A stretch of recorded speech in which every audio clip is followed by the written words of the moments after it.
si los servicios personales que se donaban gratuitamente constituían, ¿cierto?, un hecho grabado de la ley 16.271. Por lo tanto, para no entrar en esta discusión, el legislador en buena hora, ¿cierto?, definió que la donación se entendía aquella contenida en el artículo 1386 del Código Civil.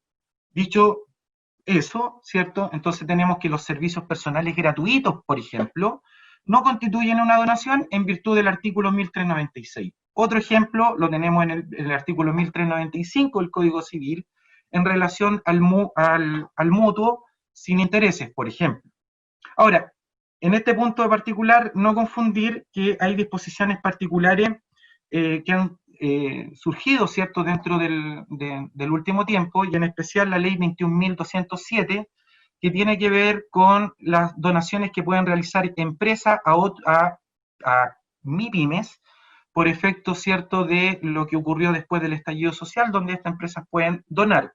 Y ahí esta ley, la 21.207, sí permite y se reconoce la entrega de servicios, la donación de servicios para efectos de la franquicia tributaria. Por su parte, el artículo primero también fue modificado y se agregó el inciso sexto, séptimo y octavo, que lo he refundido en esta lámina, y también tiene que ver con una precisión y certeza jurídica. Como el artículo 1 no establecía las particularidades con respecto a la donación, el Servicio de Impuestos Internos, por la vía administrativa y una serie de consultas que le habían realizado en relación a las donaciones, el legislador vino a precisar con respecto a qué ocurría con las donaciones que se efectuaban en el extranjero. Y aquí hay que hacer un análisis con respecto a las disposiciones del inciso segundo del artículo 1 con respecto a la herencia.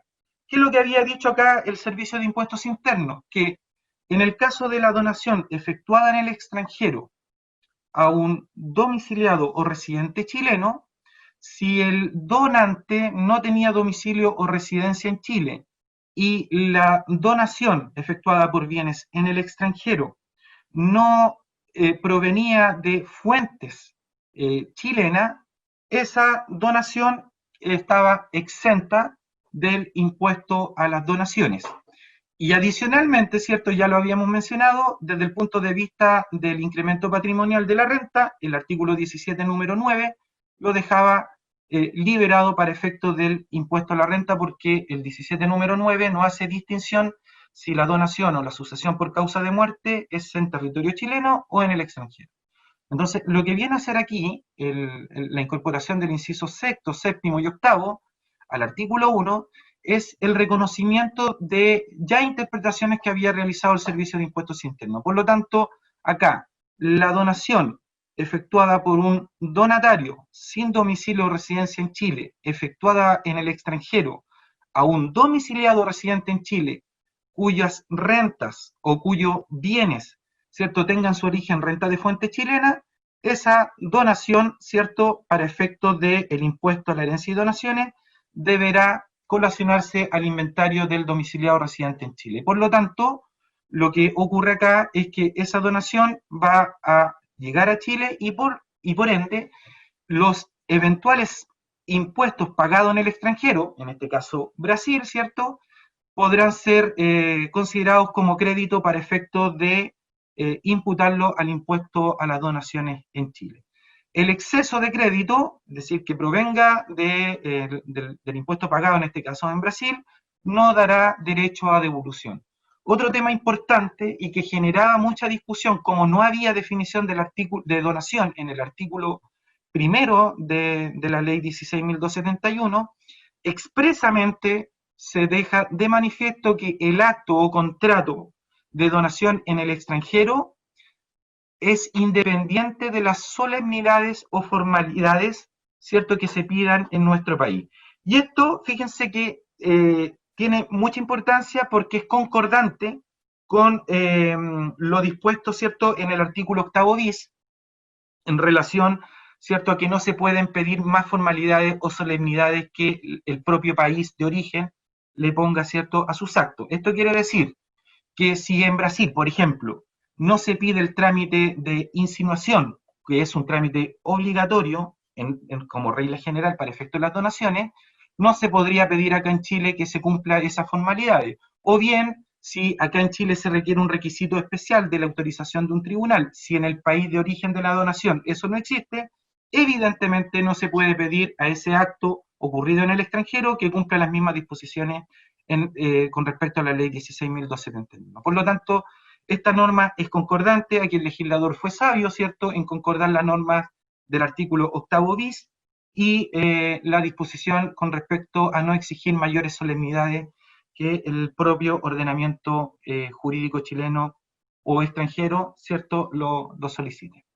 Por su parte, y como reglas de tipo de cambio, aquí lo que hizo en la disposición del inciso octavo es incorporar las reglas asociadas principalmente a lo que establece la letra A del número 7 del artículo 41A de la ley sobre impuesto a la renta, que tiene que ver con las conversiones. Y la regla es simple, acá pusimos un real, en el caso de que el tipo de cambio sea de aquellos informados por el Banco Central, se utilizará el tipo de cambio, ¿cierto?, informado por el Banco Central. En la medida que el impuesto sea pagado en una moneda extranjera, donde el Banco Central, ¿cierto?, no publica, ¿cierto?, esta moneda, lo primero que deberá ocurrir es llevarla a dólar y de dólar deberá hacer el cambio a la moneda chilena. Y esto es evidentemente la novedad con respecto a lo que había en la ley 16.271, pero déjeme decirle un poquito en la historia, esta disposición ya existía en el año 1923 y hoy día, cierto, renace precisamente por una serie de situaciones que se provocaban en la realidad. Y para entender esta laminita, lo primero que debemos señalar es que una vez aperturada la sucesión que ocurre con la delación propiamente tal, es decir, con la muerte de la persona, lo que ocurría es ver, ¿cierto?, cuáles son las cuotas que les corresponden a los herederos. La regla general, la regla general es que en Chile no hay libertad testamentaria, solo queda una parte que es la cuarta de libre disposición, en el cual, ¿cierto?, en Chile el causante o el testador, ¿cierto?, puede disponer para terceras personas que no estén asociadas principalmente a sus legitimarios. Y por lo tanto tenemos dos formas de entrega de bienes, ya sea por la vía del testamento o también, ¿cierto?, cuando no hay testamento, lo que se conoce como las herencias intestadas. Y en ambos casos se deben respetar, ¿cierto?, las líneas sucesorias que contempla el Código Civil. La regla general es que cuando existe un cónyuge e hijos, ¿cierto?, se reparte, o los ascendientes se reparten entre ellos, y aquí hay que ver las líneas sucesorias, que son 5 de acuerdo al ordenamiento del Código Civil. Acá en el ejemplo hemos puesto a nuestra querida familia de los Simpson. Ojalá esto no ocurra, pero como sabemos, la muerte es un plazo y en algún momento llegará. Para efectos del ejemplo, Homero Simpson fallecía, o fallece, ¿cierto? Y por lo tanto, como tenía 3 hijos, la parte de su herencia le corresponden siempre a la cónyuge, 2 partes en relación a cada hijo que le correspondía una parte del monto total. Esto entendiendo de que aquí no hay sociedad conyugal, porque recordemos que cuando estamos frente a ese régimen de sociedad conyugal, todo lo que está dentro del régimen, 50% es para un cónyuge y 50% es para el otro cónyuge. Por lo tanto, lo que ocurría acá es que parte de la herencia de Homero, ¿cierto?, iba a parar a 2/5 a su cónyuge y la otra parte a los hijos de acuerdo a las líneas sucesorias. Pero ¿qué ocurría? Que si el día de mañana, o qué ocurre, que si el día de mañana, ¿cierto?, la mamá de la familia Simpson fallecía, esta misma parte volvía a pagar impuestos. Y esto, evidentemente, lo que generaba en la práctica es que la cónyuge muchas veces repudiaba la herencia, ¿sí? Y por lo tanto todos los bienes que pasaban del causante iban directamente asociados a los hijos para utilizar, ¿cierto?, las exenciones que establecía el artículo segundo de la ley 16.271.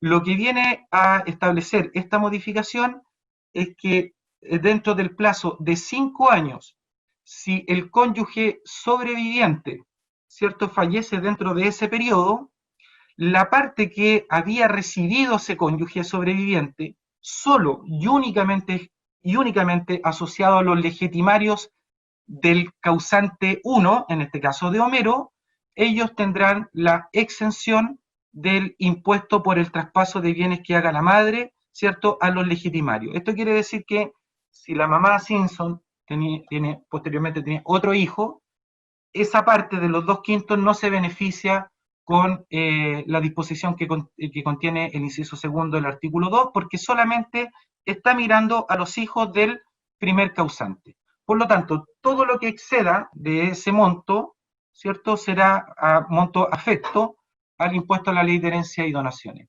Lo relevante de esto es que la disposición no está mirando, bajo ninguna circunstancia, los bienes en particular. Lo que hizo el legislador, porque era muy difícil, ¿cierto?, para efectos de la trazabilidad, suponiendo que vendía el bien y después, ¿cierto?, o lo enajenaba, cuál era el monto, lo que estableció aquí es más bien la cuota que le correspondía que haya estado afecta en su momento, ¿cierto?, estos 2/5 que hayan estado afectos y que posteriormente, ¿cierto?, sean traspasados a los legitimarios del primer causante. Por lo tanto, aquí el mensaje es que está asociado al monto y no a los bienes.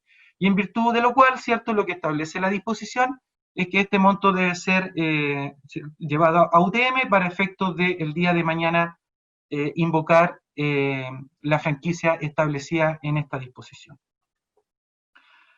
Adicionalmente, esta es una de las normas que a mí personalmente me contenta, ¿cierto?, porque fui parte de los que propuse esto, principalmente asociado a las personas que están con discapacidad y que reciben, ¿cierto?, una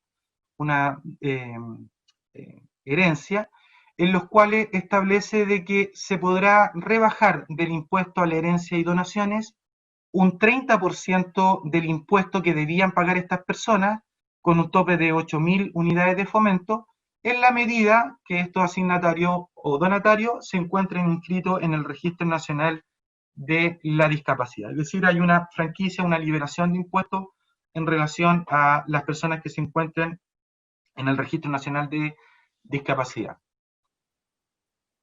Otra de las reglas importantes es, y esto es principalmente asociado a la certeza jurídica, ¿y por qué digo certeza jurídica? Porque esta disposición que se incorpora en el artículo 8, en su inciso segundo y tercero, respectivamente, lo que establece viene a regular una situación con respecto al fideicomiso que ya había sido preguntado al Servicio de Impuestos Internos en el año 2015, si me están anotando ahí, lo pueden leer con mayor detalle, el oficio 1812. Solo le digo que me sé el oficio 1812 porque lo tengo asociado a la declaración jurada a 1812. No es porque me aprenda los oficios, sino porque me quedó ahí, ¿cierto?, la referencia. Principalmente lo que viene a establecer esta norma y que en este oficio del año 2015 ya el servicio se había pronunciado porque generaba mucha duda, era en la constitución del fideicomiso. Entendamos, ¿cierto?, que el fideicomiso es una institución que limita el dominio, que está en el Código Civil, principalmente, ¿cierto?, del artículo 633 y siguiente del Código Civil, y en términos simples, ¿cierto?, lo que hace el constituyente es entregar un bien o, ¿cierto?, o a través de un acto que puede ser por testamento o por acto entre vivo, cuyo acto entre vivo puede ser a título gratuito o oneroso, y en el caso de testamento, ¿cierto?, puede ser, ¿cierto?, a título gratuito. Y aquí lo que le entrega es la propiedad a un propietario fiduciario en el cual, ¿cierto?, se establece una condición para que un tercero, en este caso llamado fideicomisario, en la eventualidad que se cumpla una condición, este bien que fue entregado, ¿cierto?, al propietario fiduciario, se lo entregue al fideicomisario, ¿sí? Por lo tanto, esta situación no estaba contemplada específicamente o detallada en el artículo 8 de la ley sobre impuestos a la herencia y donaciones. Lo relevante es que hay que entender que el artículo quinto, sexto, séptimo, octavo y noveno son disposiciones que mantiene la ley de impuesto a la herencia y donaciones asociadas, ¿cierto?, a la constitución de gravámenes con respecto a las asignaciones que le estoy entregando, ya sea por la vía de herencia o por la vía de donación. ¿Qué es lo que ha querido aquí el legislador? Es liberar una parte de impuesto por aquellos bienes que tienen una carga, una obligación, un derecho, es decir, hay una limitación al dominio. Por lo tanto, cuando uno lee, ¿cierto?, el artículo quinto, el sexto, asociado, ¿cierto?, al usufructo o al derecho de uso habitación y al caso del fideicomiso, lo que hace es deducir una parte de ese valor para efecto de no aplicar, ¿cierto?, el impuesto respectivo a bienes que eventualmente valen menos, producto de tener una carga o gravamen. Entonces, lo que vino a hacer el artículo octavo es hacer una precisión con respecto a la tributación tanto para el propietario fiduciario como para el fideicomisario. Y aquí lo que establece principalmente que en el caso de, por ejemplo, en una asignación testamentaria se entrega el bien a través de este fideicomiso a un propietario fiduciario, el propietario fiduciario pagará el impuesto respectivo descontando, ¿cierto?, de acuerdo al artículo quinto y al artículo octavo, el gravamen respectivo de ese bien. Y por lo tanto va a pagar un menor impuesto, no a la totalidad del bien, perdón. En relación eventualmente, si se cumple la condición, es decir, de acuerdo a lo que se estipula en el fideicomiso, el fideicomisario es lo que se recibirá el bien, lo que se reconoce como la restitución del bien, es decir, el propietario fiduciario se desprende, ¿cierto?, de ese bien al cumplirse la condición y ese bien va a parar al fideicomisario. Ya habíamos mencionado el numeral 10 del artículo 17 de la Ley sobre Impuesto a la Renta, que sostiene que en el caso de la restitución producto de un fideicomiso que venga a incrementar el patrimonio del fideicomisario, esa restitución no se gravará con el impuesto a la renta. Entonces, la pregunta es, y bueno, ¿y qué impuesto pagaba este fideicomisario? El artículo 8 no establecía esta disposición y, como ya les señalé, ¿cierto?, este oficio 1812 venía a aclarar y, por lo tanto, la incorporación de estos incisos al artículo número 8 viene a darle certeza jurídica a la tributación. ¿Y qué es lo que se establece acá? Es que en el caso del fideicomisario deberá tributar por el monto total del bien, ¿cierto?, que se haya restituido en favor de él, producto de la constitución del fideicomiso. En el caso que no se cumpla la condición establecida, ¿cierto?, en el fideicomiso, la propiedad quedará de derecho pleno en el propietario fiduciario y por lo tanto el propietario fiduciario deberá pagar el 50% restante que no había pagado originalmente, ¿cierto?, a la entrega del fideicomiso. Por lo tanto, en términos simples, en este caso, ¿cierto?, el propietario fiduciario deberá sumar y pagar el impuesto por el total del impuesto, pero descontando el impuesto que haya pagado originalmente al momento de la constitución del fideicomiso. Por su parte, el fideicomisario deberá pagar el impuesto por el total del valor líquido de la cosa, porque el artículo quinto no le establece, ¿cierto?, ningún gravamen en particular, porque él no sufrió ningún gravamen producto de la restitución. En la medida que haya pagado impuestos, ¿cierto?, también podrá descontarse, dice la disposición del artículo octavo. Cabe tener presente que si el fideicomisario, y esto para que lo anoten, si no ha pagado el impuesto, el propietario fiduciario, en virtud del artículo 21 de la Ley de Impuesto a la Herencia y Donaciones, no podrá entregar el bien porque el artículo 21 le establece, ¿cierto?, una restricción, en este caso, al propietario fiduciario. Lo importante en relación al pago del impuesto será el mismo contenido en el artículo 50, contado desde que se consolide la propiedad en el caso del propietario fiduciario o, ¿cierto?, por la vía de la restitución, haya llegado al patrimonio del fideicomisario. Otra de las situaciones, y esto generó, recordemos, en el primer envío del proyecto de ley de modernización tributaria, se había establecido una norma dentro del artículo 18, principalmente este artículo tiene dos modificaciones. Por una parte se incorporó un numeral 8, que lo veremos a continuación, en el cual permite que las personas naturales o jurídicas naturales podrán donar a, a lo que ellos estimen pertinente una determinada cuantía para efectos, ¿cierto?, de establecer una exención. ¿Qué es lo que vino aquí a decir el legislador? En el fondo, a abrir la posibilidad de que las personas puedan donar, ¿cierto? Y obviamente incentivar las donaciones. Recordemos lo que habíamos dicho al principio, en Chile hay muchas restricciones con respecto a las donaciones, principalmente por una serie de resguardos. La regla general es que las donaciones deben insinuarse, ¿cierto?, en los tribunales ordinarios. ¿Qué es lo que vino a establecer la incorporación del número 8 del artículo 18? Es que las personas pueden donar y para esos efectos deberán considerar la renta neta global. Aquí yo siempre hago una distinción, ¿cierto? Y una precisión en relación a la renta bruta y a la renta neta. Recordemos que la renta bruta es aquella que contenía en el artículo 54, número 1, 2 y 3 de la ley sobre impuesto a la renta. En definitiva, es el incremento patrimonial. Y la renta neta es aquella que se le ha descontado a la renta bruta, es decir, a los ingresos, se le ha descontado una serie de franquicias tributarias como el artículo 55 bis, es decir, la rebaja por intereses por crédito por garantía hipotecaria, o el ahorro previsional voluntario, ¿cierto?, en el régimen del inciso primero del artículo 42 bis, o el régimen B del artículo 20, letra L del decreto ley 3500. Es decir, la renta neta es la base tributaria. Para los que, ¿cierto?, vemos el formulario 22, principalmente es lo que está asociado acá abajito en el código 170 del formulario 22.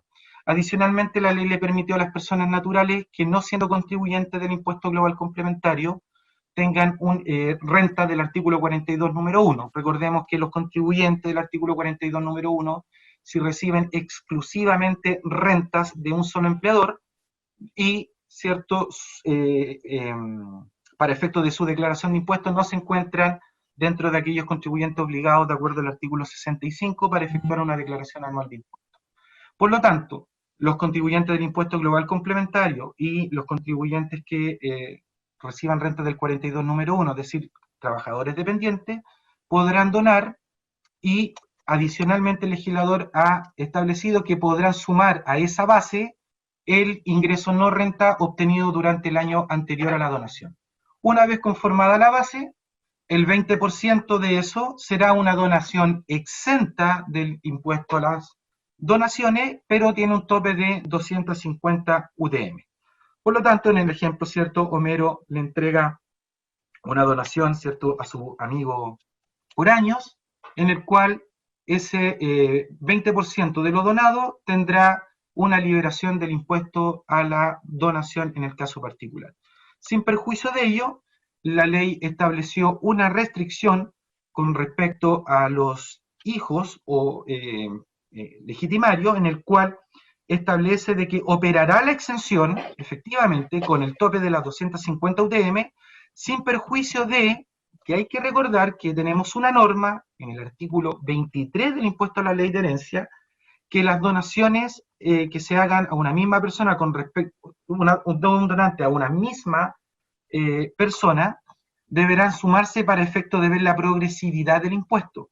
Y aquí, en el caso principalmente de las donaciones que se le hacen de los padres a los hijos, siempre había una discusión con respecto a desde qué periodo se cuenta, si desde el día que nació. La ley no establece ninguna restricción con el artículo 23, y por lo tanto lo que vino a hacer aquí el número 8 del artículo 18 fue establecer que las donaciones que le hagan los padres a su hijo deberán acumularse esas donaciones por un lapso de 10 años.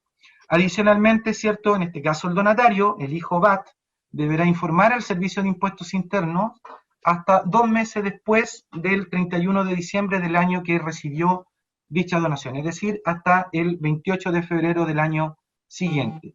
El no envío de esa información tendrá una sanción de una unidad tributaria anual por cada año o fracción, con un tope de 6 unidades tributarias anuales. Por lo tanto, lo que, para sintetizar con respecto a esta lámina, es que se permitió hoy día, ¿cierto?, donar a las personas sin pasar por un trámite de insinuación y liberarlas de impuestos hasta 250 UTM. Hoy día, principalmente, ¿cierto?, vemos que muchas personas podrían requerir ayuda, ¿cierto?, para efectos de pagar eventualmente sus necesidades de vida por lo que están pasando o porque hay gastos médicos. Hoy día, fíjense lo importante de esta modificación, que podría contribuir, ¿cierto?, a que se generara mayor altruismo para efectos de ir en ayuda a aquellas personas que hoy día lo están necesitando. Antes se requería un trámite más bien engorroso, en el cual debía la regla general insinuarse, sin perjuicio de que el servicio, y esto es importante tenerlo presente, sin perjuicio de que la regla a través del Código Civil debe insinuarse las donaciones, el servicio había establecido que, independiente de si se hacía o no la insinuación, para efectos del hecho grabado del impuesto a la ley de herencia y donaciones, aun cuando estuviera obligado a hacerse la insinuación, si no se insinuaba, de todas formas se debía pagar el impuesto a las donaciones. Por su parte, perdón. Alex, ¿sí? Alex, ¿Perdón? perdona, Patrick acá, me están haciendo, antes de que pase al siguiente, a la siguiente exención a donaciones, la liberación de insinuación y todo, me están preguntando en el chat si es que esta exención a la que te estaba refiriendo recién se puede rebajar contra el impuesto, el donante, si lo puede rebajar contra su impuesto personal, ya sea el global complementario o el impuesto único, sí, del impuesto propiamente tal y no de la base imponible, entiendo yo, porque para rebajar la base imponible tendría que llevar contabilidad completa, salvo que hubiera una norma especial que me permitiera rebajarlo, que entiendo que no la hay, pero te dejo a ti para que lo veas. Excelente pregunta, porque en este caso particular, las donaciones de las personas naturales que se hagan en virtud de esta ley no son susceptibles de ser rebajadas, tanto para la base tributaria como un crédito contra el impuesto global complementario. Pero, ¿por qué es interesante la pregunta? Porque a raíz de la ley 16.622, que es precisamente en el caso de las donaciones que se puedan estar efectuando hoy día en virtud de la declaración de zona de estado de catástrofe, hay que sacar esa ley y no mezclarla con esta. Si una persona dona en virtud de la ley 16.622, inclusive siendo trabajador, esta es una norma bien particular, esas donaciones pueden ser rebajadas a la base imponible del impuesto global complementario y del impuesto único de segunda categoría, pero deben estar enmarcadas dentro de la ley 16.622, no dentro de esta disposición del artículo 18, número 8. Pero excelente pregunta, porque fíjese que muchas personas hoy día no saben que, producto del estado de catástrofe que estamos viviendo, podrían donar a personas y acogerlas, ¿cierto?, a la disposición que establece la ley antes mencionada. Pero son leyes distintas, es una ley excepcional que está basada principalmente, o que viene del año 65, producto del terremoto de la época, ¿cierto?, en la zona central, si se acuerdan del relieve en la zona de Polpaico, se creó, ¿cierto?, esta ley, y esa ley permite donar y tener la franquicia tributaria, pero no asociado a la disposición de esta que estamos hablando del número 8 del artículo 18. ¿Se entiende, Patrick, cierto? Creo que sí, por lo menos. Yo lo entiendo, espero que Agustín, que fue el que hizo la pregunta, también lo entienda así. Agradezco a Agustín, pero una muy buena pregunta. Puede donar, pero por la ley 16.622 y acogerse a los beneficios particulares. Si no se acoge ¿cierto?, a las reglas que establece esa ley, podría donar por esta vía y entrar a la vía de la exención, pero si dona por esta vía, no puede rebajar a la base tributaria ni del global complementario ni de la base del impuesto único de segunda categoría. Otra de las disposiciones contenidas, ¿cierto?, en el artículo 18, inciso segundo, recordemos que en el artículo 18, ¿cierto?, establecen una serie de exenciones en el cual hasta antes de la ley 16.270, de la modificación, perdón, hay que señalar que en el artículo 18 se establecen una serie de exenciones. Hasta antes de la ley 21.210 solo teníamos 7 numerales y ya lo mencionamos, ¿cierto? Se agregó el numeral 8, que era la lámina anterior, la posibilidad de que las personas naturales pudieran donar, liberada del trámite de insinuación y obtener, ¿cierto?, una exención por parte del donatario hasta un tope de 250 unidades tributarias mensuales, ¿cierto?, con la particularidad que se pueden donar todos los años sin tener un límite hasta cuando la persona lo requiera. El artículo 18 tiene exenciones, por ejemplo, las donaciones que se hagan a las municipalidades o a corporaciones de derecho público. En el número 2 tenemos las típicas donaciones que se hacen en base a la costumbre y en la medida que sean de poca cuantía. Aquí está el hecho jurídico principalmente asociado a la propina, ¿cierto? Cuando se da una propina, la exención está señalada en el número 2 del artículo 18, es decir, está dada por la costumbre, es de poca cuantía, y por lo tanto ese incremento patrimonial a título gratuito no pagan impuestos a las donaciones. También tenemos, ¿cierto?, aquellas pensiones, número 3, que se entregan por ley, ¿cierto?, en virtud de una asignación particular en favor de un tercero. Tenemos aquellas que asociadas al arreglo o construcciones de los templos de culto. Tenemos aquellas donaciones hechas en base a la ciencia propiamente tal. El número 6 tenemos aquellas donaciones que se hacen para la beneficencia pública, y la del número 7 sostiene las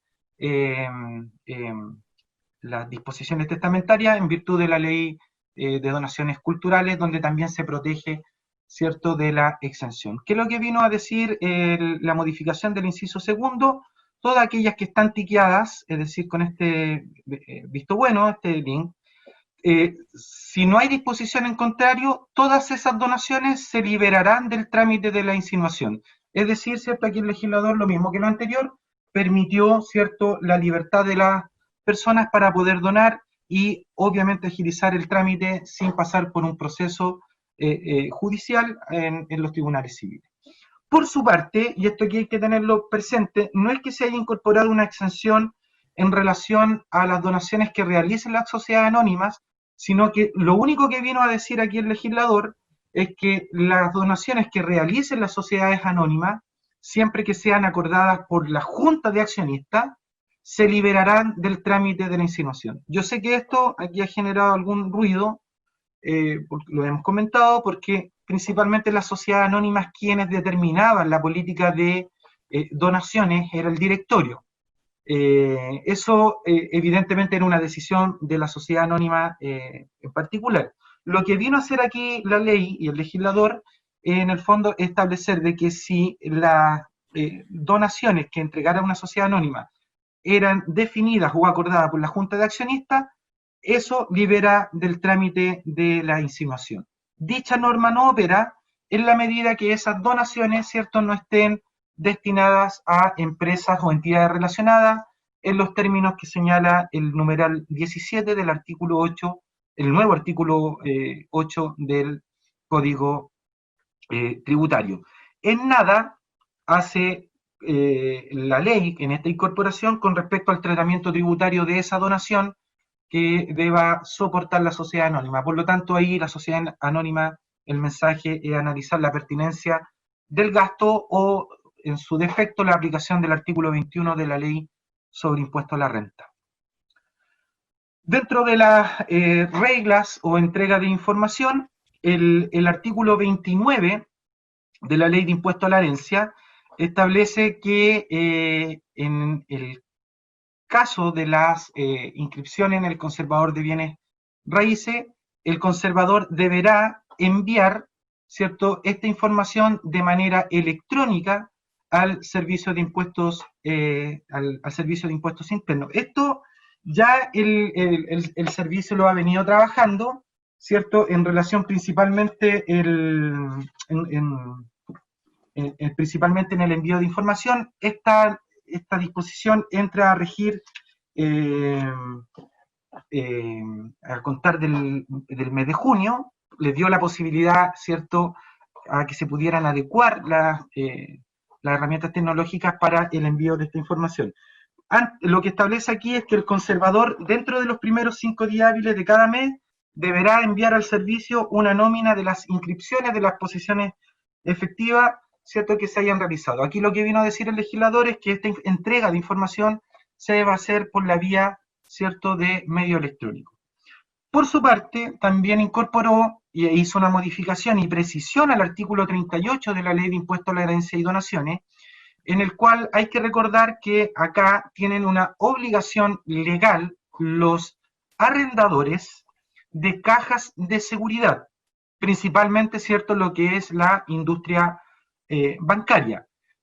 Por lo tanto, los arrendadores en Chile que tengan, y se agregó, oficinas o sucursales en el extranjero, las cajas de seguridad que estén ubicadas en esa oficina o en el extranjero o sucursales, también deberán ser informadas con respecto a sus clientes. Esta es una disposición, ¿cierto?, que se desconocía ya hasta hace poco, yo diría no más allá de 5 o 6 años, no era algo que se fiscalizara por parte del Servicio de Impuestos Internos.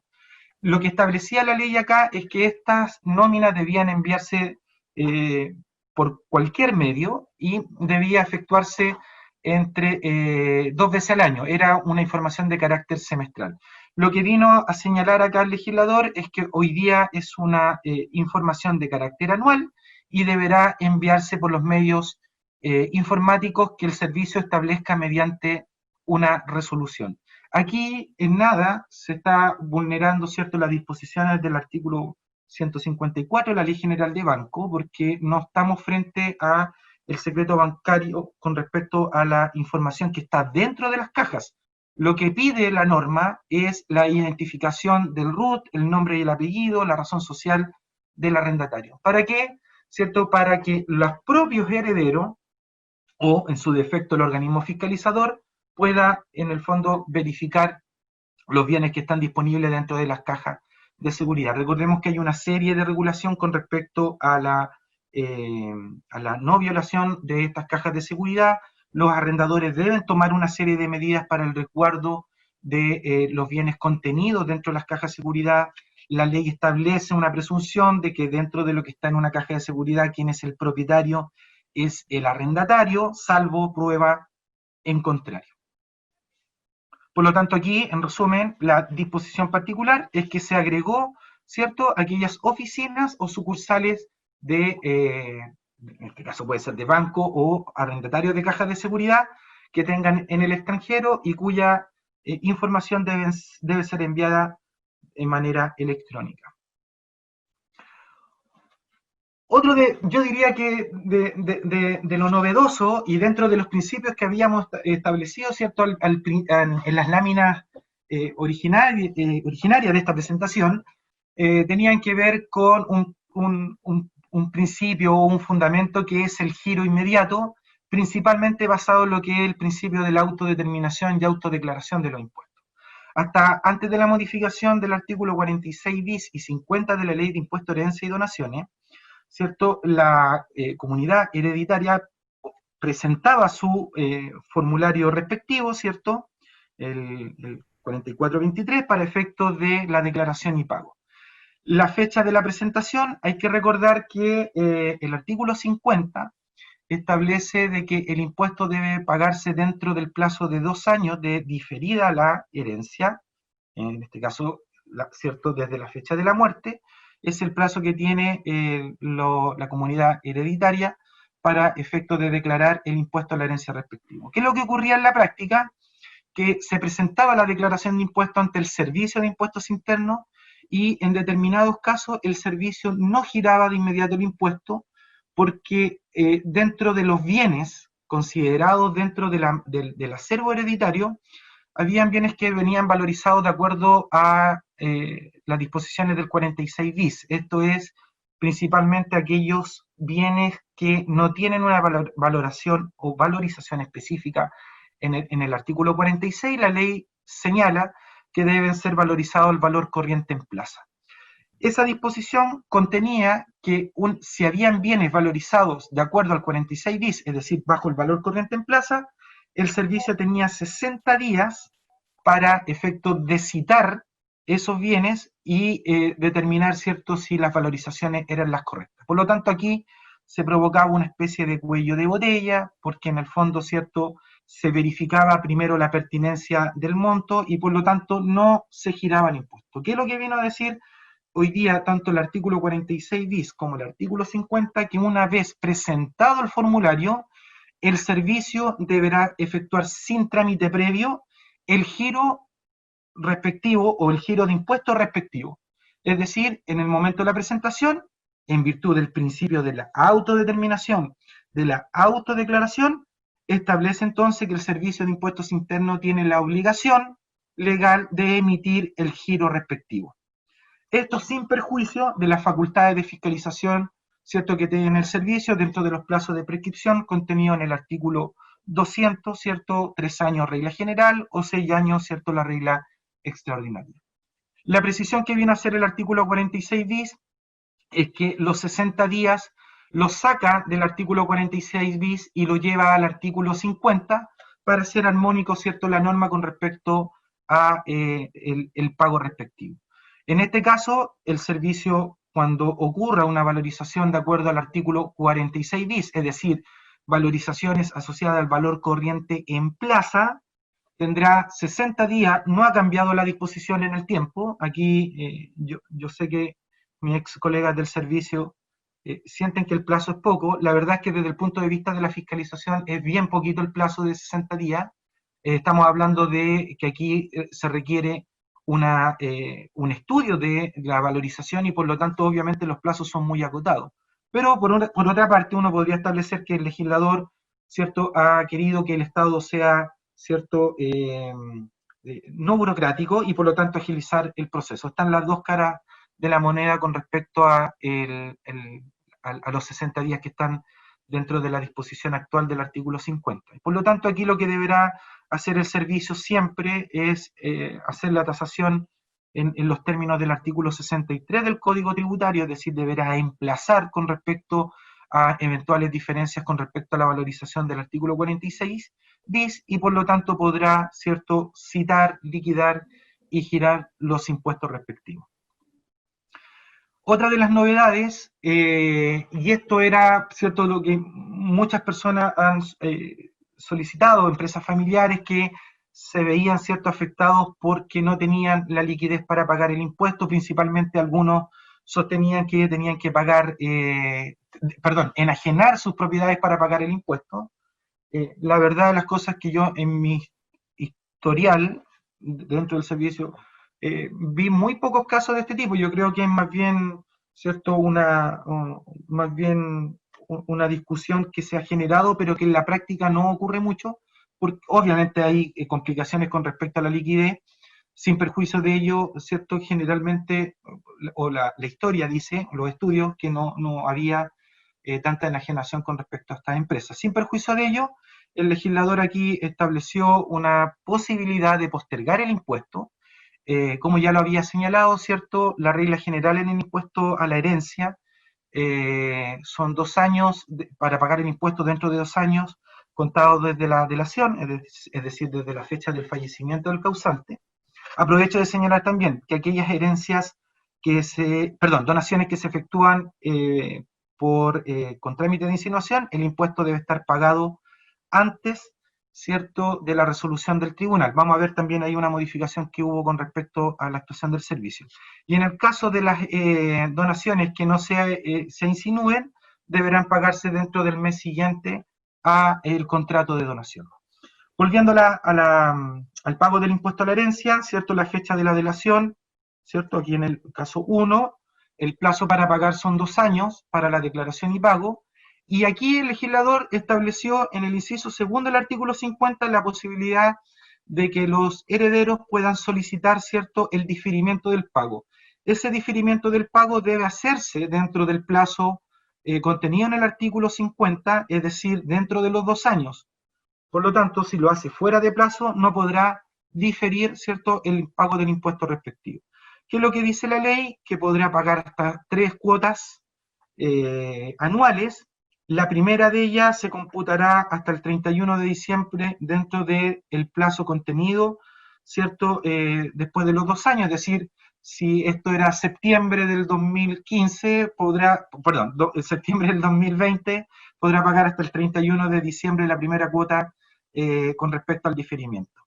Aquí establece, ¿cierto?, una cláusula, una especie de cláusula de aceleración de la deuda, que si el contribuyente o los herederos, cualquiera de ellos sea, esto puede ser un heredero o varios herederos, incumple en el plazo, tiene plazo hasta el 30 de marzo del año siguiente para pagar el impuesto insoluto que debía pagar, ¿cierto?, ese heredero. Ahora, eso puede ser para un heredero o varios herederos en la medida que, ¿cierto?, hayan estado en incumplimiento. El efecto de que uno incumpla no afecta la calidad para los otros asignatarios.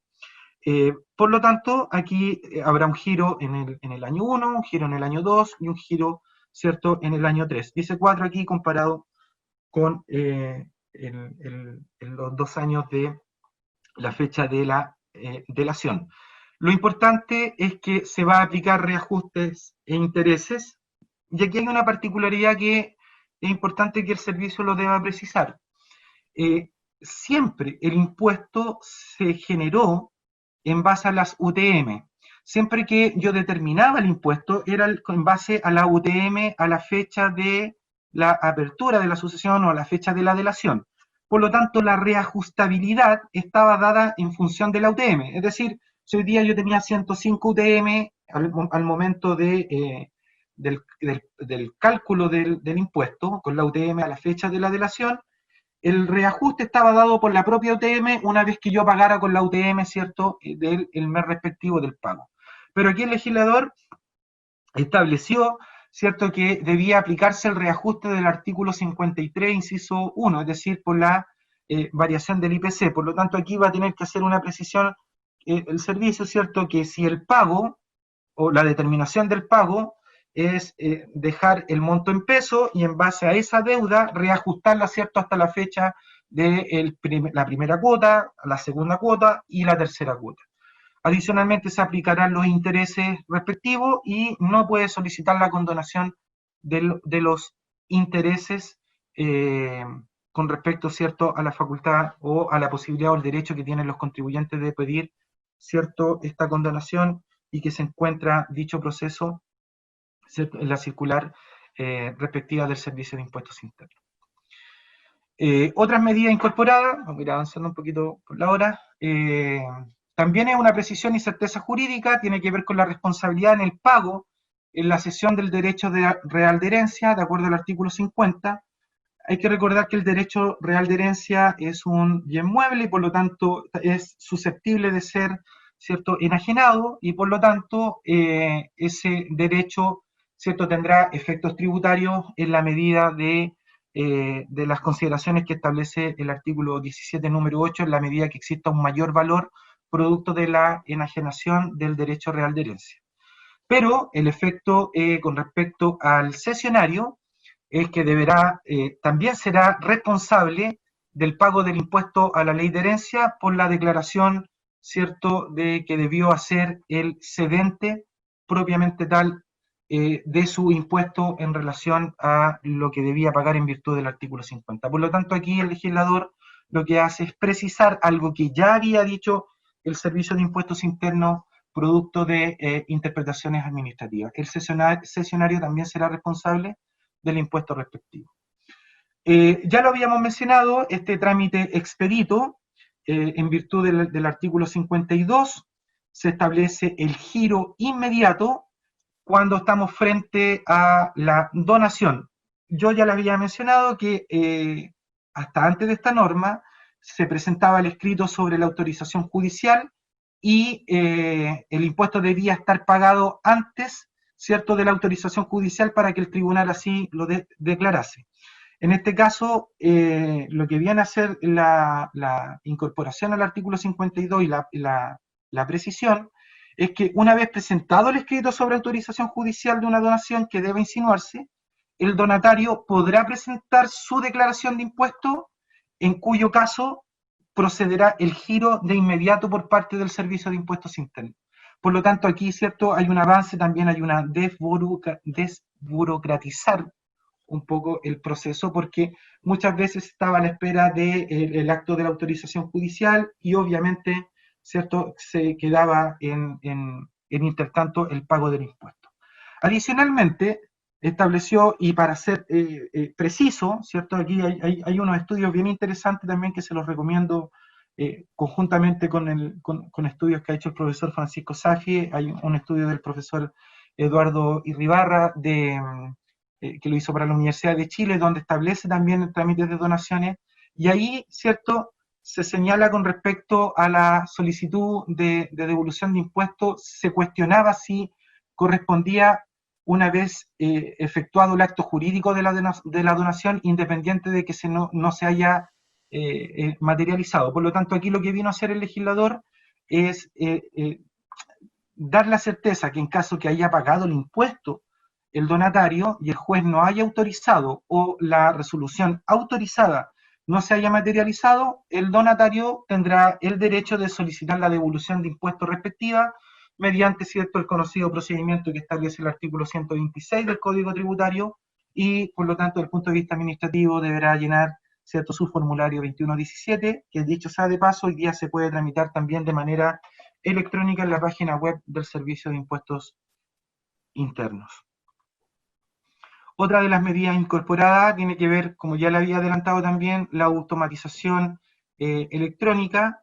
Aquí el artículo 55 establece la posibilidad de que los contribuyentes puedan entregar en garantía los bienes para garantizar, valga la redundancia, el impuesto a la herencia. Por lo tanto, al efectuar este trámite, las notarías antes debían enviar, ¿cierto?, esta información al servicio.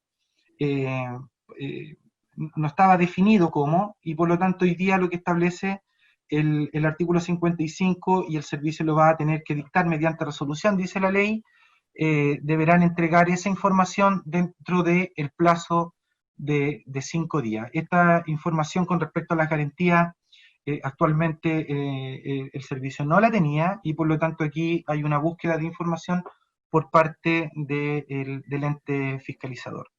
Adicionalmente, el servicio pondrá a disposición de los contribuyentes los medios tecnológicos. Esto está fundamentado, ¿cierto?, con ya las disposiciones que se incorporaron en el Código Tributario, el fortalecimiento de la carpeta electrónica, ¿cierto?, la utilización del portal web del Servicio de Impuestos Internos, es decir, de ir en la búsqueda del trámite automático, que, dicho sea de paso, en estos días ha sido vital, ¿cierto?, para la atención de los contribuyentes, y ahí hay que reconocer que el servicio ha hecho un gran esfuerzo por la atención a distancia. En este caso particular, ¿cierto?, para declarar y pagar los impuestos a la herencia y donaciones, el servicio ya cuenta con el formulario en línea, el formulario de pago del impuesto a la herencia. Hay que recordar que el Servicio de Impuestos Internos ya había adelantado el pago por internet en el caso de las donaciones. Existe una resolución que muy pocos la utilizan, que es la resolución 21 del año 2017, que establece un procedimiento de pago a través del formulario 50.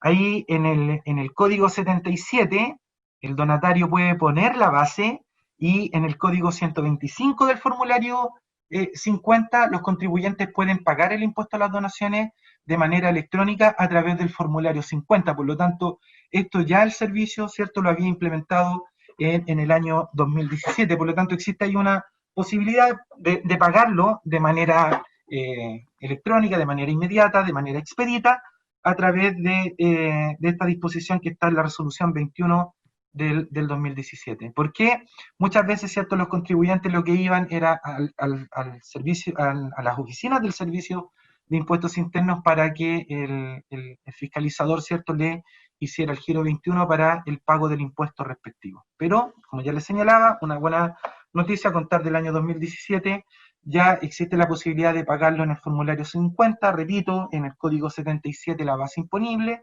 y en el código 125 el impuesto a pagar. Otra de las precisiones jurídicas que establece la ley 16.271 tiene que ver con la sanción por delito tributario. Aquí es súper importante porque esta era una de las normas eh, eh, sancionatorias duras del ordenamiento jurídico tributario chileno, inclusive hasta antes de la norma general antielusiva.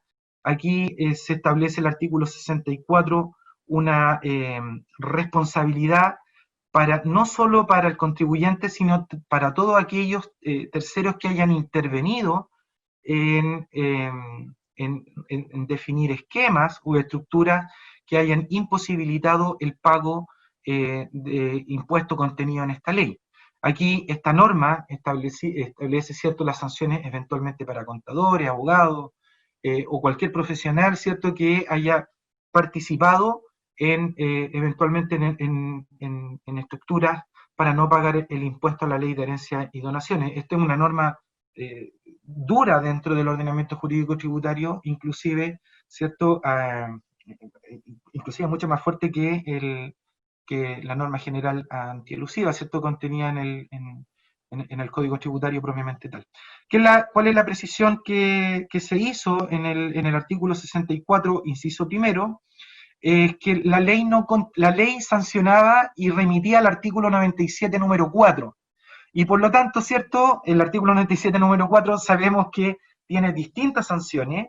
Por ejemplo, en el inciso tercero están las devoluciones indebidas, por lo tanto no había precisión con respecto a la multa que debía aplicarse. Entonces, lo que viene a hacer la ley 16.271 es agregar que la multa contenida, ¿cierto?, en virtud del artículo 64, es aquella contenida en el inciso primero, en el cual establece una multa del 150 al 300% del impuesto eludido y una pena con presidio menor en su grado medio a máximo. Por lo tanto, aquí se precisa cuál es la sanción que le corresponde a aquellas personas que están contenidas en el artículo 64, inciso primero de la Ley de Impuesto a la Herencia y Donaciones.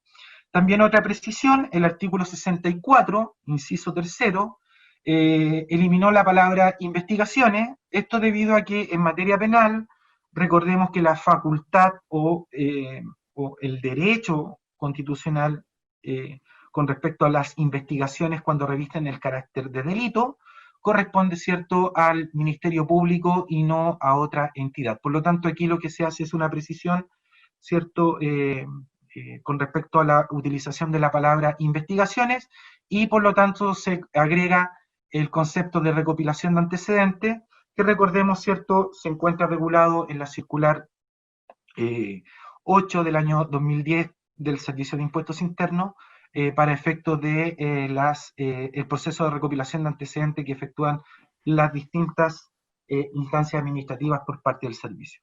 Uno se preguntará por qué en el artículo 63, que establece las normas particulares que el Servicio de Impuestos Internos puede eventualmente revisar cuando hay simulaciones, ¿cierto?, o los contratos no se llevaron a cabo en los términos que realmente establecía el contrato entre las partes, valga la redundancia, se mantuvo la palabra investigaciones, para efectos de investigar, dice el artículo 63, no se corrigió, es porque esa norma está en base al concepto de las investigaciones de carácter administrativo y no en el ámbito judicial, como sí lo tenía el artículo 64, inciso tercero.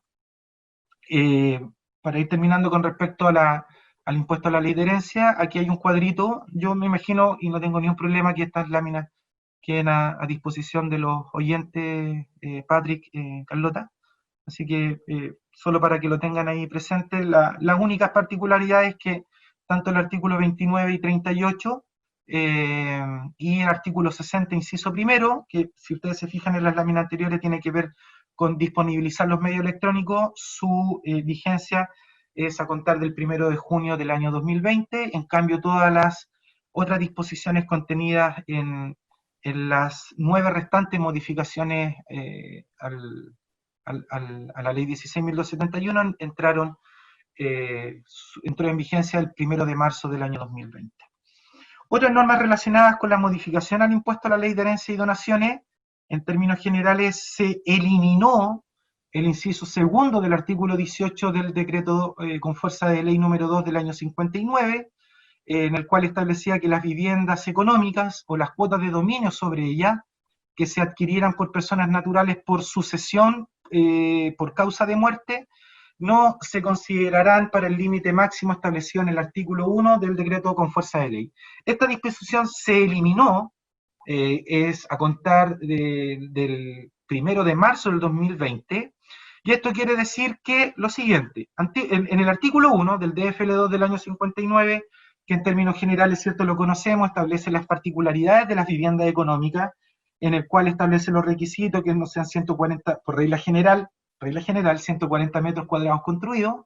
Hay algunas localidades que tienen un poquito más, ¿cierto? Por algunas disposiciones del año 80, pero la regla general 140 metros cuadrados construidos, que sean destinadas para la vivienda o habitación, coma, sin perjuicio que no lo dice la ley, se ha interpretado que también es factible en el caso de los jardines infantiles o la cuna, también pueden tener el derecho del DFL2.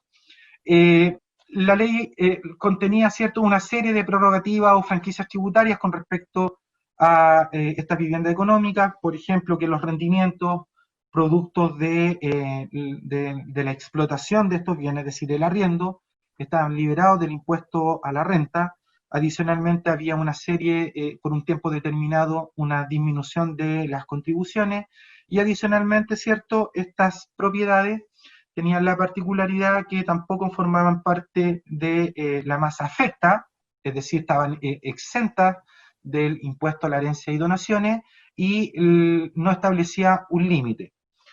Esa era la regla original. Después, en el año 2010, producto de la ley 20.455, ¿cierto?, que fue la ley que vino en apoyo, ¿cierto?, a las familias producto del terremoto, es decir, generar recursos para las arcas fiscales, se restringió la franquicia tributaria y se definió de que las personas naturales, solamente las personas naturales podían tener, con respecto a estas viviendas usadas o nuevas, la posibilidad de las franquicias contenidas en el DFL2. Sin perjuicio de ello, ¿cierto?, se estableció de que las personas teniendo las franquicias tributarias podían tener hasta un máximo de 2 viviendas para efectos de invocar, ¿cierto?, en la franquicia del impuesto a la ley de herencia y donaciones. A contar del 1 de marzo del 2020, esta franquicia ya no va a estar, es decir, van a formar parte del cómputo de las 2 propiedades que tenían derecho el contribuyente. Lo relevante de esto es que los derechos adquiridos, es decir, aquellas propiedades que habían sido adquiridas por el DFL2 hasta antes del 1 de marzo del 2020, se mantienen dentro de la franquicia tributaria, no computándose para el límite establecido en el artículo 1 del DFL2. Esta limitante se aplicará para las personas naturales que adquieran la totalidad del derecho real de dominio sobre el bien inmueble o una cuota de dominio en conjunto con otros comuneros. Aquí siempre había una discusión porque generalmente cuando uno ve, ¿cierto?, en su carpeta tributaria del contribuyente, uno no ve las cuotas propiamente tal, por lo tanto aquí hay que tener principal precaución a la hora de definir para efectos del cómputo cuáles son las propiedades que yo tengo, porque podría tener perfectamente un 10% de una cuota en el dominio de un DFL2 y eso computa para efectos de las 2 viviendas que puedan tener, ¿cierto?, la franquicia tributaria del DFL2 del año 59. Finalmente, para ser concordante también con las normas del impuesto a la ley de la renta, hay que recordar que el artículo 17, número 8 regula los mayores valores producto de la enajenación de una serie de bienes. Aquí también una precisión técnica: las rentas que están en el 17 número 8 de la regla general, por lo menos hasta antes de la ley 21.210, los mayores valores eran rentas que se encuentran clasificadas en el artículo 20 número 5 de la ley sobre impuesto a la renta, pero que tenían una tributación, ¿cierto?, específica contenida en el artículo 17 número 8, a saber, ¿cierto?, el mayor valor obtenido en la enajenación de acciones, derechos, la letra B, el mayor valor obtenido en la enajenación de bienes raíces o derecho en bienes raíces, ¿cierto? Y una serie de bienes que están tipificados en el artículo 17 número 8. Se incorporó, recordemos, la tributación con respecto a los stock options, se liberó en el caso de las operaciones de pacto, ya no se establecen enajenaciones, sino que se dispone de que ahí estamos frente a rentas del artículo 20 número 2. Pero con respecto a los bienes que se adquieren por sucesión, producto de la sucesión por causa de muerte, el artículo 17 número 8 letra F se modificó y se hizo una separación, porque antiguamente, hasta antes de la 21.210, estaba conjuntamente con la partición de los bienes en herencia, la partición también en el caso de la sociedad conyugal. Por lo tanto, aquí el legislador hizo una separación, estableció tres tipos de adjudicaciones: en la letra F, la adjudicación de bien en partición de herencia; en la letra G, ¿cierto?, se incorporó la adjudicación de bien en partición en la sociedad conyugal, o ¿cierto?, en temas maritales, y se agregó, ¿cierto?, una letra distinta, la letra H, se modificó y se incorporó aquellas adjudicaciones que se hagan en virtud de las liquidaciones provenientes de las sociedades en general.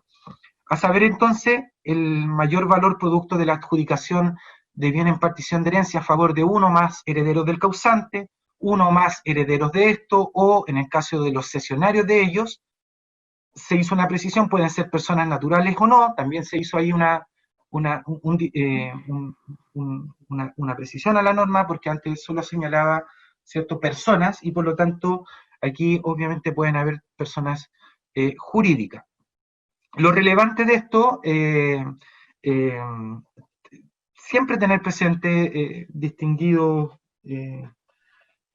personas que están escuchando esta presentación, es que el artículo 688 y 722 del Código Civil establece que la fecha de adquisición de estos bienes en herencia es al momento de la apertura de la sucesión o de la fecha de la delación, es decir, a la fecha de la muerte. Desde ahí se entiende, y no desde la fecha de la partición. Por lo tanto, ¿cierto?, ahí es donde yo tengo que hacer el análisis producto de eventuales, ¿cierto?, limitaciones que me coloquen en relación entre la fecha de adquisición y la fecha de enajenación. Entonces, la máxima es que la fecha de adquisición es la fecha de la apertura, ¿cierto?, en virtud del artículo 688 y 722 del Código Civil. Adicionalmente, el costo para las futuras enajenaciones de los bienes adquiridos en herencia siempre será el valor considerado de acuerdo a la ley 16.271, es decir, aquellos que se afectaron con el impuesto de la ley antes mencionada, y deberán reajustarse, ¿cierto?, de acuerdo a la variación del IPC entre el mes anterior a la sucesión y el mes anterior a la fecha de enajenación. Tener presente que en el caso de las disposiciones de la letra F, G y H, es decir, aquellas que están asociadas a la adjudicación de bienes, tanto en la partición de herencia, en el caso de la partición de la comunidad conyugal, o en el caso de la liquidación de una sociedad, no existe el impedimento contenido en el artículo 41b asociado a la renta de fuente extranjera, es decir, le aplica las disposiciones del artículo 41b, ya que las normas del artículo 17 número 8 no contemplan las disposiciones en relación a la renta de fuente extranjera. En estos casos, ¿cierto?, la adjudicación sí es factible, la aplicación del 41b en relación a las rentas que no son de origen chileno. Y finalmente, ¿cierto?, se hace una precisión con respecto al crédito por herencia, hay que recordar que el artículo 17, número 8, letra B, regula el mayor valor obtenido en la enajenación de bienes inmuebles o las cuotas sobre estos bienes inmuebles, y ahí el legislador estableció una serie de orden y principalmente estableció el crédito que pueden imputar aquellos contribuyentes que hayan obtenido un mayor valor. Esta ya era una norma que se incorporó en la ley 20.780 del año 2014, en el cual permite que el impuesto a la herencia, solo el impuesto a la ley de herencia, porque habla de la sucesión por causa de muerte, se podrá dar de crédito en la parte pertinente a los bienes inmuebles, se dará de crédito contra el impuesto global complementario o impuesto adicional, y lo que hace, ¿cierto?, el artículo 17, número 8, letra B, incorpora un nuevo literal sexto para efectos de el orden, solamente orden, no se ha modificado la forma de cómo calcular el crédito respectivo en aquellos bienes inmuebles o derechos de bienes inmuebles que hayan sido adquiridos producto de la herencia. Eso ha sido nuestra presentación. Quiero agradecer obviamente la infinita paciencia. Yo sé que son muchos conceptos. Como les decía al principio, este es un ramo que maneja muchos elementos del Código Civil. Tiene en el diplomado, ¿cierto? Tenemos una cantidad de horas donde hacemos obviamente un mayor análisis. Espero que les sirva. Ha sido preparado con mucha dedicación y de verdad que me siento un privilegiado de poder compartir esta presentación con ustedes. Muchas gracias, Alex. La verdad es que buenísima presentación, muy clara, pasando por todos los temas. Hay una serie de preguntas que se han ido haciendo en el chat que no te quise interrumpir porque estabas muy inspirado, salvo alguna muy puntual que te hice ahí para no quedar atrás. No sé si quieres que te las haga de frentón. Mira, por supuesto.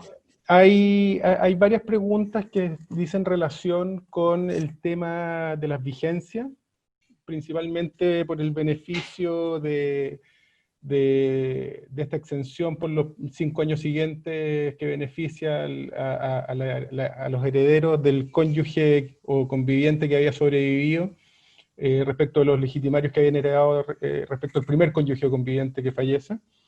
La pregunta acá es, ¿esa norma aplica desde la entrada en vigencia de la ley en adelante o tiene aplicación retroactiva respecto de casos que estén dentro de los 5 años anteriores? Esa es una pregunta que fue un poquito repetida en el Sí, chat. yo entiendo desde la definición de la ley es que entra a regir desde la fecha de vigencia de la ley, ¿sí? Y por lo tanto, obviamente son aquellas muertes que se hayan, perdón, fallecimientos, ¿cierto?, que se hayan generado a partir de esa fecha. Sí, o sea, en definitiva, si es que alguien falleció, o te lo pregunto de otra manera, los 5 años empezarían a correr para el segundo cónyuge o conviviente a contar de la entrada en vigencia de esta ley, independiente que el primer causante haya fallecido antes de la entrada en vigencia de la ley. Sí, yo entiendo esa descripción, Patrick. Yo Sí. entendería lo mismo, pero para ver si estamos alineados. Pero mira, a pesar de, es una muy buena pregunta que yo creo que obviamente ahí se espera la precisión por parte del servicio. Porque obviamente la vigencia la establece en términos general. Ahora no establece si es desde el momento del pago, que puede ser a contar del 1 de marzo, ¿cierto? O el fallecimiento del causante, ¿cierto? Antes del 1 de marzo o después del 1 de marzo.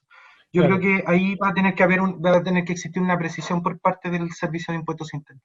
Sí, sin embargo, No obstante que en mi opinión, ¿cierto?, debiera operar, ¿cierto?, después del 1 de marzo del 2020, los 5 años. Estoy de acuerdo. Ahora, efectivamente los 5 años se cuentan, dice la ley, al menos desde la fecha del fallecimiento del cónyuge conviviente civil, con lo cual el tema del pago o declaración no debería ser un elemento para estos efectos. O sea, independiente de que la persona haya fallecido antes de la entrada en vigencia de la norma, si está dentro de los 5 años desde esa fecha y el segundo cónyuge o conviviente falleciera, no sé, este mes, que está dentro de los 5 años desde que falleció el primero, antes de la entrada en vigencia de la ley, igual se verían beneficiados, entiendo yo. Sí, correcto. Súper. Otra norma que generó algunas preguntas fue el tema de la exención esta del 20% de la renta bruta o de las 250 UTM. Ahí salieron varias preguntas sobre si es que este era un límite anual o en el fondo son 250 UTM y todos los años yo puedo en el fondo tener la exención de las 250 UTM. Efectivamente. Independiente de la cantidad de herederos, perdón, de donatarios o donaciones que yo haga en el año. O sea, puedo hacer una grande de 250 o varias chicas hasta llegar al límite de 250. El límite es ese o el 20%. La verdad de las cosas, Patrick, que mi análisis es que también hay que hacer, ahí el servicio va a tener que hacer una precisión, porque cuando hablamos de exención, lo que uno está mirando, el artículo 18, está mirando la exención para el donatario, ¿correcto? No está mirando una exención, porque él es el sujeto del impuesto. Por lo tanto, si estamos dentro de ese contexto, la exención está mirando al donatario, ¿cierto? Por lo tanto, un donante podría perfectamente donar más de eso porque la exención es para el donatario. Pero como está redactada la norma, hace referencia, ¿cierto?, al 20% de la base imponible, ¿cierto?, que era la renta neta o la renta del 42 número 1, con un tope de 250. Por lo tanto, ahí, ¿cierto?, surge la duda, ¿ese tope de 250 es para el donante, ¿cierto?, o para el donatario? Pero en la estructura, el artículo 18 lo que establece es una exención, ¿cierto?, para los que están recibiendo, no para, porque él es el sujeto obligado en el fondo del pago del impuesto. Entonces ahí yo creo que requiere, ¿cierto?, la mano de nuestros amigos de la subdirección normativa que hagan la precisión con respecto al tema. Ahora, yo que participé, ¿cierto?, en el proceso, porque no me quiero, ¿cierto?, salir de esas responsabilidades, siempre estuvo en mente que esto fuera anual, eso sí, sin lugar a dudas. Perfecto, o sea, sin perjuicio de que el artículo 18 en definitiva lo que hace, y aquí parafraseándote un poco, es establecer exenciones que benefician al contribuyente este impuesto, que en definitiva es el donatario, efectivamente. O sea, en otras palabras, a quien recibe la donación. Este número 8 en el fondo que se incorpora estaría señalando que en definitiva este límite vendría, hay que cambiar el foco del donatario al donante para saber en el fondo cuál es el límite. Sí. Por eso insisto, Patrick, que requiere obviamente una precisión normativa esa disposición. De acuerdo. Y en esta misma norma, otra pregunta que se planteó es cómo juega o cómo se concilia este límite de las 250 UTM con el límite de las 60 UTM que tengo para las donaciones al cónyuge o mis legitimarios.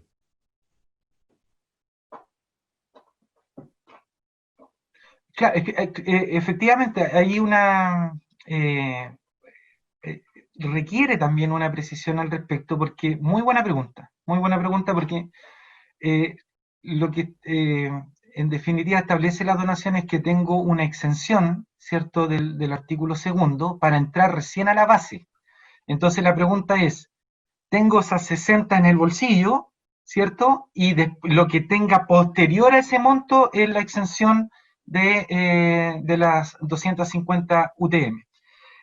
Yo entendería que la disposición contenida en el artículo 18 es la regla general y por lo tanto habría que mirarla sobre en base al artículo 18, sin perjuicio de que requiere efectivamente una concordancia con el artículo segundo. ¿Sí? También requiere ahí una precisión. Bien, gracias. Un par de preguntas más. cuando estábamos hablando del tema de los 2 años que tengo yo para presentar la declaración y que después de ese plazo de 2 años se genera, obviamente empieza a correr el plazo de prescripción y todo lo demás, y me preguntan qué pasa si para haber declarado el impuesto antes de los 2 años, propuesta del contribuyente, el servicio solicita antecedente y reliquía con posterioridad el plazo aplicando reajuste y multa. O sea, en definitiva, yo voy, declaro, esto yo entiendo que si yo voy, declaré dentro de los 2 años y el servicio después me revisa pasados los 2 años, sin perjuicio que yo ya declaré y pagué, si producto de una revisión se generara una diferencia de impuesto, obviamente yo la voy a tener que pagar con los recargos correspondientes. Es la regla general que establece en todo proceso de cobro del servicio.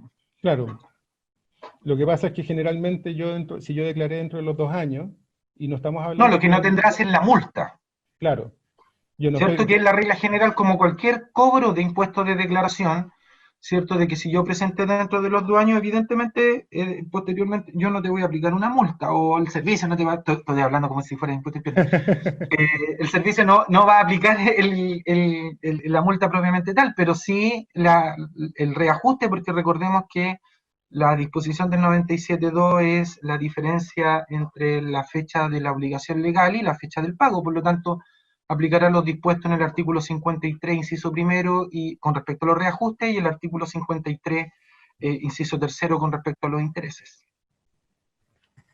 claro, y si en definitiva no estamos hablando de una ampliación, porque aquí yo creo que es una pregunta más bien práctica, si yo fui y declaré dentro de los 2 años, se me revisó, se me giró y pagué, y después impuesto interno igual podría volver a revisar, y no estamos hablando aquí de una ampliación al inventario, no sé, podría volver a revisarme en el fondo porque, qué sé yo, cayó un antecedente de algún otro elemento, qué sé yo, que pudiera generar una nueva revisión y determinación del Evidente. impuesto, O y sea, pasados de los dos hecho, años, a ver, una precisión ahí, Patrick. El contribuyente, de hecho, la propia ley establece que tiene la posibilidad de poder pagar de manera provisional sí, el impuesto. ¿Cierto? Lo establece la ley. Por lo tanto, una vez vencido el plazo, si el contribuyente, ¿cierto?, se determinan diferencias, tendrá que pagar las diferencias respectivas, y si está fuera del plazo de los 2 años, corresponde a la aplicación de los reajustes de intereses que ya había mencionado. Ahora, recordemos que desde la fecha de presentación, el servicio siempre tiene la facultad de revisar dentro de los plazos de prescripción que contiene el artículo 200 del Código Tributario. ujú, Por lo tanto, lo que sí hay que tener presente es que una vez revisado, recordemos que eso también es un derecho del contribuyente, si una vez revisado los antecedentes y no hay nuevo antecedente, el servicio no puede volver a revisar, ¿cierto?, dicha declaración. Hoy día está consagrado como derecho. correcto. Sí, otro, solo chiquitito que me quedó ahí, porque uno habla, esto tiene una serie de dimensiones, pero yo creo que es importante en el contexto que hoy día vivimos. Yo, y con esto termino.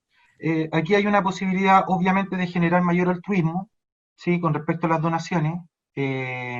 Existe la posibilidad, ¿cierto?, de donar sin trámites de insinuación, y por lo tanto, más allá de la muy buena pregunta que hizo, ¿cierto?, un asistente de esta charla, que pueden donar en base a la ley 16.622, que está asociado al estado de catástrofe. Aquí también hay una posibilidad de donar, ¿cierto?, por parte de las personas naturales, de las empresas que tienen, ¿cierto?, mayores recursos, y tener presente lo siguiente: como se ha visto en prensa, hay una serie de aumentos con respecto a la liquidez e insolvencia. Es bueno dar este dato. Dentro de los gravámenes que yo les mencionaba, ¿cierto?, que es descontar parte del valor de un bien, producto de que no voy a recibir, ¿cierto?, el total de ese bien, es decir, la limitación al dominio. La ley 20.712, que fue la ley de reemprendimiento, ¿cierto?, y de liquidación concursal, establece de que aquellos herederos que tengan créditos, ¿cierto?, dentro de su masa hereditaria, cuyos créditos estén, cuyo deudor esté en un proceso de liquidación concursal, esos créditos podrán no considerarse para efectos del impuesto a la herencia y donaciones. ¿Sí? Esto lo quiero señalar porque, a propósito, cierto, que lamentablemente se ha sostenido en prensa que hay muchas empresas que van a ir o han generado el proceso de liquidación e insolvencia. Me parece atendible comentarlo en relación a la norma de la ley 16.271. Eso. Súper interesante esa referencia, Alex, de verdad. Oye, mira, estamos un poco, no sé, Carlota, estamos un poco ya como pasados en el tiempo, pero obviamente hay muchas preguntas más. El Sí, tema del estamos. DFL, el tema del DFL2 también generó hartas preguntas. Yo creo que eso da casi que para una charla por sí sola. Pero, no sé si estás de acuerdo, Alex, pero De acuerdo. eso da para mucho. Pero bueno, me encantaría que las pudiéramos responder, pero yo creo que estamos un poco pasados en el tiempo ya. Sí. Bueno, yo quiero aprovechar también, sí, apareció el perrito de Patrick. Ay, quiero, bueno, aprovechar también de transmitirle a Alex, no sé si lo está viendo, pero ahí en el chat le llueven las felicitaciones, los agradecimientos y una palabra que se repite muchísimo es excelente. No se repite siempre ni en todas las presentaciones, así que se lo quiero decir porque realmente hablan de su claridad y de la brillantez de su exposición. A los que preguntan siempre si se enviará la presentación o la grabación de la exposición, siempre les digo que una vez terminada, nosotros conversamos con el profesor y vemos qué partes de la presentación se comparten, si se comparte la grabación o alguna lámina en particular, pero como siempre, les enviamos esa información a los correos de su inscripción, así es que no se preocupen. Muchas gracias, Alex. Esperamos tenerte pronto en una nueva actividad. Bueno, y vayan preparándose porque de aquí a 2 semanas más ya hay una nueva charla que viene en camino, ¿cierto, Patrick? Sí, es correcto. Tenemos otra charla más en un par de semanas más, 2 martes más. Así es que van a ir recibiendo la información también. Que estén muy bien, cuídense, un abrazo y nos vemos en la próxima actividad. Muchas gracias, Chao, Alex. Un gustazo haber compartido nuevo. Un saludo, que estén muy bien. Saludos, Patrick. Un Saludos, abrazo. Carlota. Que estén bien. Chao. Gracias. Chao, chao.